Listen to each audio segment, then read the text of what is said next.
So yes, this is the last draft that Terry Fontenot is guaranteed to be able to prove himself as a good GM.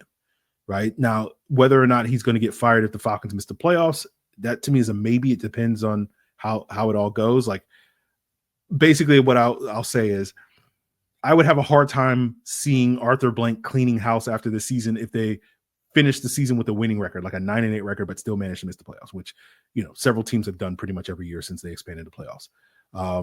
If you get 9-8 record with a first year starter under Michael Penix, I would assume Arthur Blank is going to be like, let's try to keep building this thing. It's going in the right direction. Maybe not at the pace that I want, but we're moving in the right direction, and they'll run it back with those guys. But obviously how you finish 9-8 again in this scenario matters, right? If you start the season 7-2 and finish 9-8, that's very different from starting the season 4-5 and finishing 9-8.